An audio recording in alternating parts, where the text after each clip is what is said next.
जय Jagannath. Hello friends, आज video रे आमे प्लस 3 फर्स्ट सेमिस्टर एमडीसी तुलनात्मक साहित्यर 2024-25 रो प्रीवियस ईयर क्वेश्चन आंसर आमे डिस्कशन करबा। एटी 100 मार्क रो क्वेश्चन आंसर डिस्कशन करबा। 2 मार्किया 5 मार्किया रो भी आंसर आमे प्रोवाइड कर देबा। देखंतु जो मानकर आगु को एग्जाम अछि एमडीसी पेपर रो, तो सेमानक पई ए क्लास टी बहुत हेल्पफुल हबो। काहे ना पूर्व अलगा यूनिवर्सिटी क्वेश्चन नो बहुत गुडे क्वेश्चन आसे। काहे ना जो भी यूनिवर्सिटी ए क्वेश्चन सब पकाउची, तो इंपोर्टेंट क्वेश्चन ही एग्जाम रा आसुची।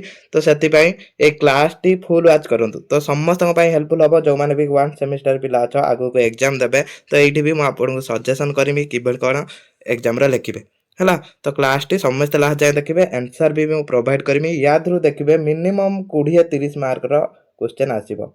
Minimum long question short question लगे कि 20-30 मार्क रो क्वेश्चन आसीबो। तो एठी भी आपण आंसर पाई जिवे 20-30 मार्क रो। प्रथमे जानंतु एठी 100 मार्क रो आपनकर एग्जाम हबो। 3 घंटा आपनको समय मिलिबो। जे कोनस भी एमडीसी पेपर हेताउ 100 मार्क रो एग्जाम हबो, 3 घंटा टाइम मिलिबो। जदि आपनकर एमसीक्यू आसे, आपनकर यूनिवर्सिटी एमसीक्यू दिए, तो आपनकर एमसीक्यू आसीबो। नचेत आपनकर डेस पूरण आसी पारे किबा गुटिया शब्द रो उत्तर दियो आसी पारे। तो एठी एमसीक्यू कोन मानकर खाली ऑप्शन अछि, तो आपनकर ऑप्शन आसीबनी, किंतु क्वेश्चन ए बळा आसीबो हैला। तो एठी देखंतु मु आपनको सजेशन करूची, धर एमिति मार्जिन खाता आस्तिबो आपनकर, तो आपण कोन करिवे, प्रथमे एठी प्रश्न नंबर 1 देबे। तो तापरे एठी क देकी उत्तर लिखिबे। देखो एई पटर समस्त आंसर लिखिबे, आ एपटर केही भी क्वेश्चन देबेनी, सब मार्जिन एपट को समस्त क्वेश्चन देबे हैला। क्वेश्चन मार्क केही भी मार्जिन डाउन साइड को देबेनी। तो आमे एठी क्वेश्चन आंसर डिस्कशन करबा। 2 मार्किया 5 मार्किया भी दबा आंसर, तो केही लास्ट पर्यंत सब क्लास टी देखंतु 2 मार्किया 5 मार्किया आंसर भी पाई जिवे। प्रथम प्रश्न, तुलनात्मक साहित्य को केउ साहित्य कुआ जाय? को साहित्य कुआ जाय? विश्व साहित्य कुआ जाय। काहे कि विश्व साहित्य कुआ जाय ना, तुलनात्मक साहित्य द्वारा विश्वर गुटे साहित्य सहित अन्य साहित्य को तुलना करा जाय हैला। तापरे तुलनात्मक अध्ययन कलार पारस्परिक उद्भास बोली किए कहिथिले? किए कहिथिले? उर्लिक वेस्टेन कहिथिले हैला। एडा हे जिवो राइट आंसर। तो जदि ऑप्शन वाला आसुची एमिति चारिटी ऑप्शन वाला बा एमसीक्यू आछि, तो एठी गुटे गुटे जोटा भी आंसर ख देबे उत्तर देकी सेटा को लिख देबे हैला। तुलनात्मक विचारधारा रे व्यक्तिर केउ प्रतिभा को विचार करा जाय? याद रहो, व्यक्तिर को प्रतिभाटा को हमें विचार करंती। एठी व्यक्तिर देखिबा व्यक्तिगत प्रतिभा हैला। या द्वारा व्यक्तिर व्यक्तिगत प्रतिभा को विचार करा जाय। तापरे तुलनात्मक साहित्य द्वारा ही अतीत कालर साहित्य यथार्थ आकलन करा जाय पारे। उक्तिटी काहार? ए उक्तिटी किए कहिथिले? एठी आपन को तीनटी जदि ऑप्शन चारिटी ऑप्शन मिलुची, तो आंसर आपन को करिया पई बहुत सहज होई जिवो। के टीएस इलियट कहिथिले हैला। से काई कहिथिले ना, ये जो तुलनात्मक साहित्य द्वारा कोन हुए ना, अतीत कालर साहित्य सहित एबेकार साहित्य को तुलना करा जाय, तो सेति पई से उक्तिटी कहिथिले। तापरे केउ ऋषिक अभिशापरु शकुंतला पति विच्छेद जनित कष्ट सहिथिले? काहा अभिशाप जोगु? देखो सहज क्वेश्चन आसीबो, किछि भी कष्ट क्वेश्चन आसीबोनी। दुर्वासांक। तापरे शकुंतला केउ मुनिक आश्रम रे पालित कन्या भाबरे रहिथिले? को मुनिक आश्रम रे से रहिथिले? से काश्यप मुनिक आश्रम रे रहिथिले। तापरे गुदान रे केतोटी परिच्छेद रहिछि? गुदान रो केतोटी? 36 टी परिच्छेद रहिछि। तो एई बडा क्वेश्चन आसीबो, आराम से करि परबे। 6 माण 8 गुंठु उपन्यास उकिलर नाम कोन थिला? कोन थिला? एठी ज नंबर राइट आंसर कोटा हबो? या भितरु देखंतु को मानकर आंसर ठीक होउची, तो टिके कमेंट करिवे। रामलाल लाल। तापरे द वेस्टलैंड काहा को सूचित करूची? एटा काहा को सूचित करूची? एटा सूचित करिथाय काहा को ना, नष्ट होई जायथिबा भूमिक। तापरे हे अक्रूर, एटा टिके ब्लूर हे जायची। हे उद्धव पिठी रे मो तुम परि बुझ।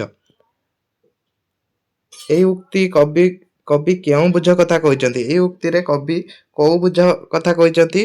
तो एठी देखंतु जंजालग्रस्त जीवन बुझ कथा से कहिचंती। तापरे 2 मार्किया प्रश्न देखंतु, एठी मु प्रश्न पढी दउची, आपण प्रश्न सब नोट कर नियंतु। तो आंसर भी मु प्रोवाइड करमी, सेठी भी क्वेश्चन लिखा हेतिबो हैला।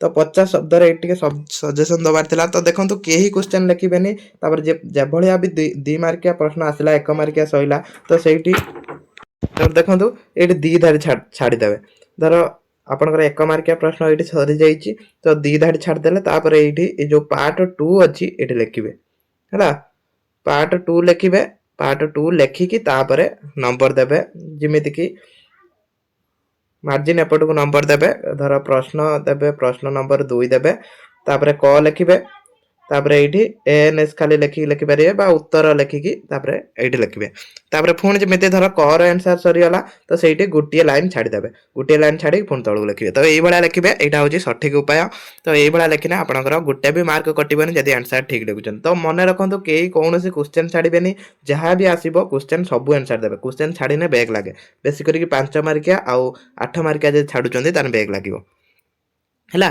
कहीं लगे मु वीडियो एंड को कहमी प्रथम देखो कौभा क्वेश्चन अच्छी तो यार आंसर भी मिल जाव तुलनात्मक आलोचना कहले कौन बुझाए लेख तुलनात्मक साहित्य साधारणतः केते भाग विभक्त करा जाए प्रणय बल्लभी शंकुतलांक प्रति निबद्धता को संक्षेप वर्णना कर अभिधान शंकुतलम कोण मुनि पितृत्व दृष्टांत दियो तापरे गुदानर नामकरण सार्थकता संक्षेप आलोचना कर 6 माण 8 गुंठ भूमिर महत्व संपर्क में संक्षेप आलोचना कर संक्षेप जल जंजालग्रस्त असह्य जीवन प्रतिनिधि कालपुरुष कविता यथार्थ प्रतिपादन कर तो वेस्टलैंड यथार्थ प्रतिपादन कर तापरे कालपुरुष कवि वक्तव्य संक्षेप आलोचना कर तो ये 2 मार्किया प्रश्न थिला आंसर भी मिल जाव वेट करंतु तापरे पार्ट 3 जो भाया कहनी से भाया लिखे पार्ट 3 रो एठी सब प्रश्नर उत्तर देवे 250 शब्द माने गोटे पेज रु 1.5 पेज रे लिखिबे 5 मार्किया तो ये देखो 8टी प्रश्नर उत्तर देवे प्रथम थिला तुलनात्मक साहित्यर संज्ञा स्वरूप आलोचना कर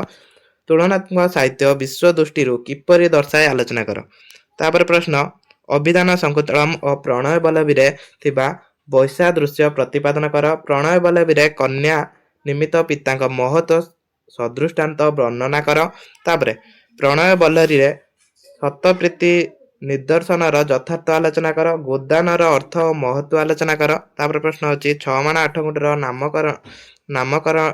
नामकरणगत सार्थक आलोचना कर सॉरी एटा नामकरणगत टिके ब्लोर हो जाइतिला तो पढ़ी होनुतिला सुशित मनुष्य सफल रूपायन भगिया और सीरिया उक्त चरित्र द्वय को आलोचना कर तापर कालपुरुष कवि कवित्व वर्णना कर द वेस्टलैंड मर्मम आलोचना कर यहाँ बारंबार पढ़ुँ 2 मार्किया पड़ी पुणी 1 मार्किया पड़ी 5 मार्किया भी आसी भल भाव देखिए तापर पार्ट आईवी ये 8 मार्किया प्रश्न यही को लिखे 3 ରୁ 4 पेज है 3 ରୁ 4 पेज लिखे 5टी प्रश्न आसो 4टी करेंगे तो देखो कौन क्वेश्चन आछि तुलनात्मक साहित्यर स्वरूप और आवश्यकता विषय आलोचना कर मोस्ट इंपोर्टेंट क्वेश्चन एटा बारंबार आसीबो अभिज्ञान शंकुतलम और प्रणय बल्लरी थिबा सदृश्य उल्लेख कर तापरे गोदान और 6 माण 8 गुंठ उभय उपन्यास थिबा चरित्र सदृश संपर्क में आलोचना कर टीएस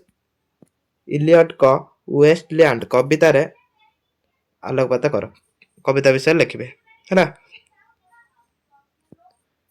काव्य पुरुष काव्य होउची असया मनुष्य जीवन सफल रूपायन सदृशता व्याख्या कर तो एतिकी प्रश्न थिला तो ये मुझे आंसर भी दे दूँ है 3 मार्किया 5 मार्किया आंसर दे दूँ देखो जब 8 मार्किया 5 मार्किया छाड़े कहीं बैक लगे ना 8 मार्किया जब आप 2टी प्रश्न छाड़ुंट तो सही आप 16 मार्कर क्वेश्चन छाड़े माने आंसर के 84 मार्कर एग्जाम देले तो 100 मार्कर आप एग्जाम देले 84 मार्कर देले तो सही 40 रखा बहुत कष्ट हम जहाँद्वारा कि बैक लगे तो समस्ते आसू कि न आसू जहाँ भी आसो लिखे है ये देखो एगुड़ाक डायरेक्ट ये मुझे शो कर दूसरी एगुड़ा पढ़ी ने जी भी क्वेश्चन थी ये मुझे शो कर दूसरी पढ़ी ये क्वेश्चन पढ़ी नि तो क्लास टी वेट रखुच्छी जय जगन्नाथ आशा करुच्ची समस्त एग्जाम भल करेंगे कौ यूनिवर्सिटी पिला आप कमेंट करेंगे।